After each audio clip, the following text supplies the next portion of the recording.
On Wednesday, the 24th of April, I was able to attend our local Nevada Irrigation District board meeting via Zoom and got more information on our local water crisis caused by failed PG&E infrastructure upstream in the high country that feeds our local water district. Here's what we know so far and what we don't know so far. The Nevada Irrigation District feeds water from the high country of the Sierra Nevada mountains to over 23,000 customers in both Nevada County and parts of Placer County just to our south. But problems up here at the PG&E infrastructure at Lake Spaulding, located right here, prevents water from getting into the Nevada Irrigation District two main canals. The Drum Canal, which feeds primarily Placer County, and the Yuba Canal, which feeds primarily Nevada County. This complicated system takes water from the high country lakes and feeds it into Bowman Lake, and through a series of tunnels, canals, and siphons, moves that water, all of that water, into Spalding Reservoir, and that's all done by PG&E Infrastructure. The water then leaves Spalding Reservoir via the Spalding Powerhouse number 1 and number 2, which are also owned and operated by Pacific Gas and Electric. From there, NID picks up the water to feed the rest of the water district. This water is conveyed through a series of repurposed Gold Rush era canals and also feeds water treatment plants, which provides fresh water to the populations of Nevada City and Grass Valley.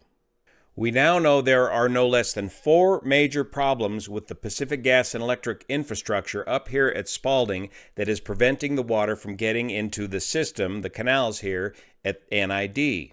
And at this time, the Nevada Irrigation District is requesting a 20% voluntary conservation of water.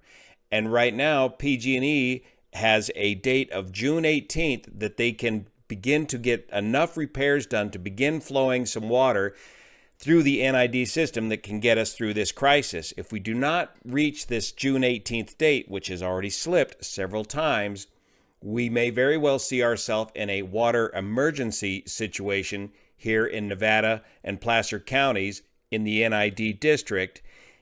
Ironically, even though we've had a wonderful water year and all our reservoirs are full. And if it comes down to a water emergency, that would require mandatory water conservation. So let's go up in the Husky and I'll show you around and show you what I'm talking about.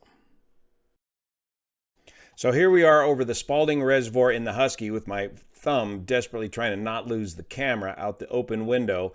The reservoir elevation itself is about 5,000 feet, but it is surrounded by much higher terrain rising to over 7,000 feet.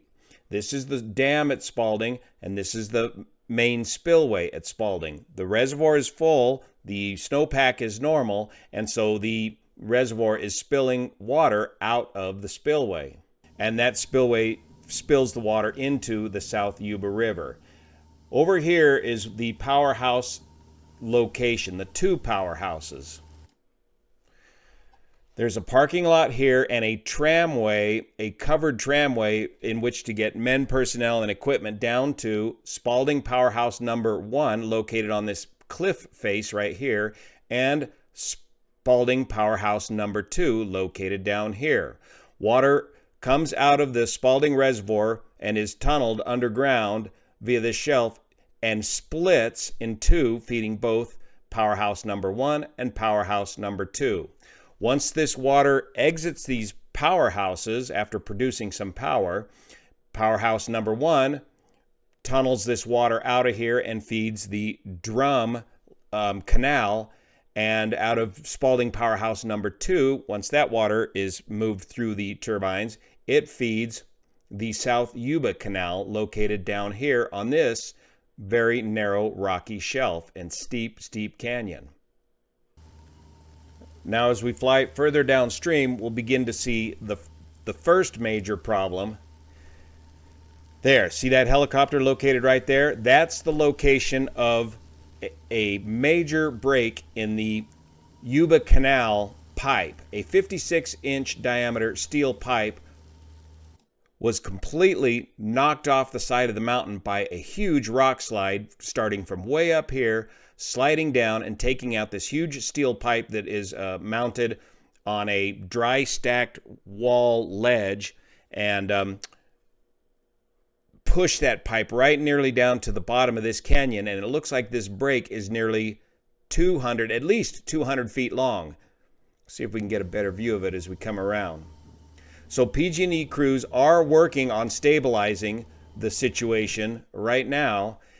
These are contract helicopter crews that are working for PG&E, and here you can see the pipe just got sheared off here at the upstream side and shoved down the mountain and bent back until it continues back up to the rest of the pipe. So what's not known at this time is the conditions of these footings along this pipeline.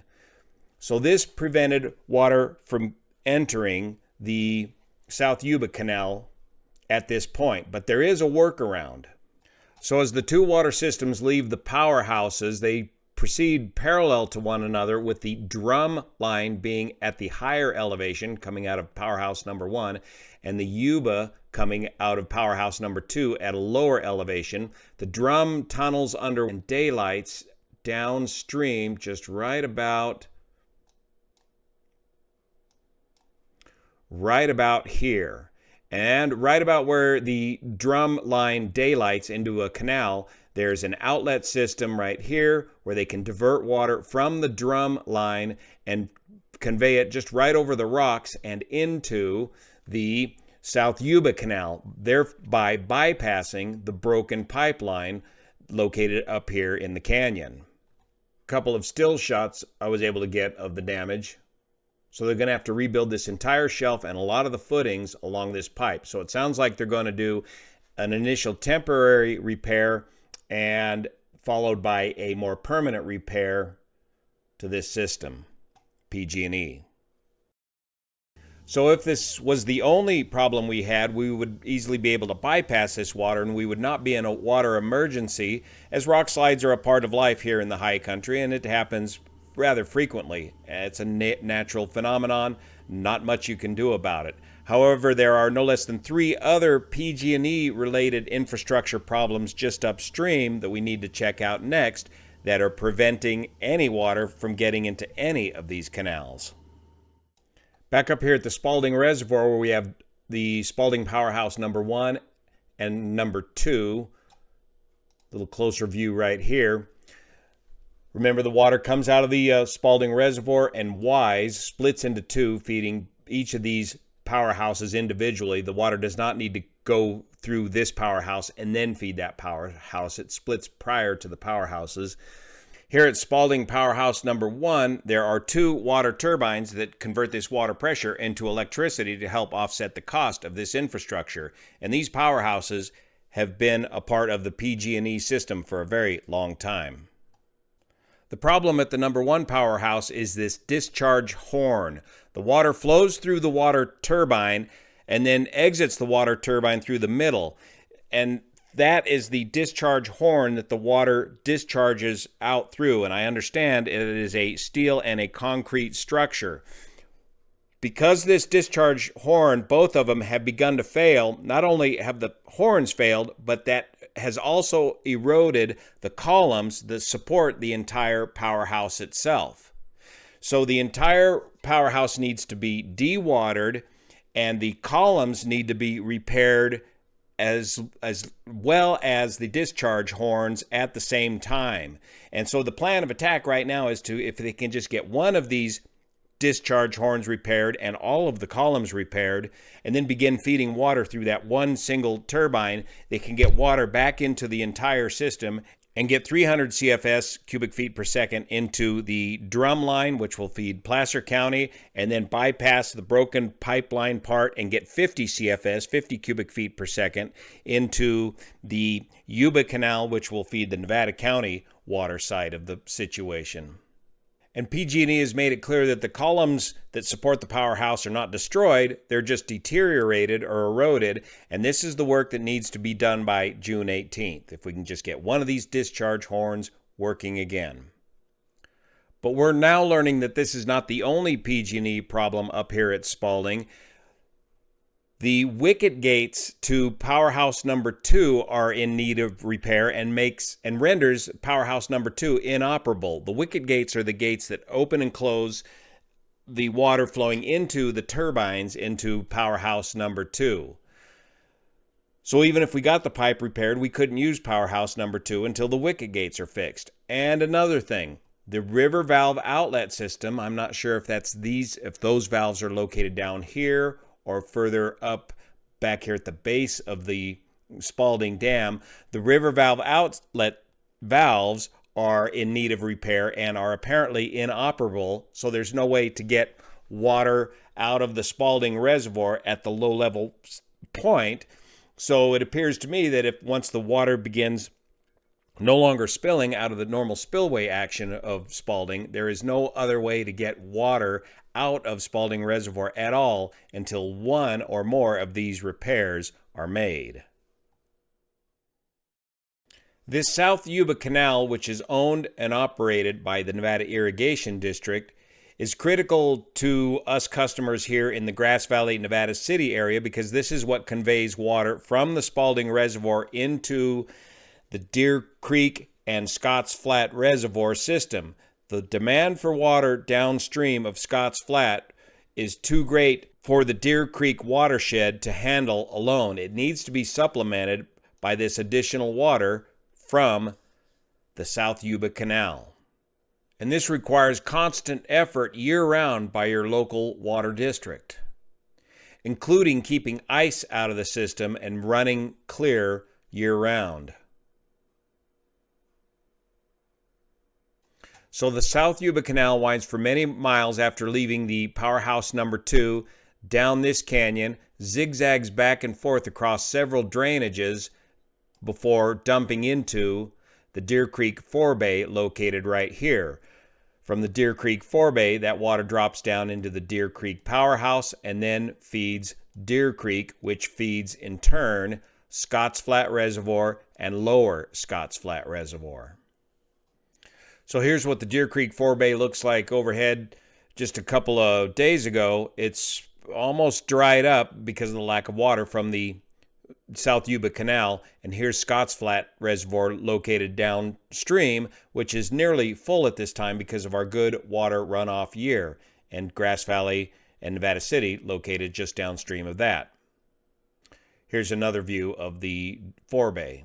So right now, the residents of Grass Valley and Nevada City were able to live off of this water in the Scotts Flat Reservoir and the runoff in the Deer Creek drainage. But as demand for additional irrigation water picks up during the summer, if we don't get these repairs done by June 18th, we're going to start running low on water. Brandon Sanders of PG&E, shown here, did volunteer to join the recent NID Board of Directors meeting, but had very little information on specifics as to exactly what happened with the infrastructure, the PG&E infrastructure up there at Spalding, and what are some of the more technical details as to what they're doing to repair that infrastructure. Other than he did say they were working hard to get the discharge horns and foundation columns to the powerhouse number 1 repaired by the 18th of June so that we can begin to get some water back into the Nevada Irrigation Water District system, which feeds water to more than 23,000 customers downstream in both Nevada and Placer counties. Thank you so much for your support of this channel, especially the folks over on Patreon that make this content possible. As we get more information, and hopefully we'll get some more information from PG&E, we'll let you know. We'll keep you posted. See you here.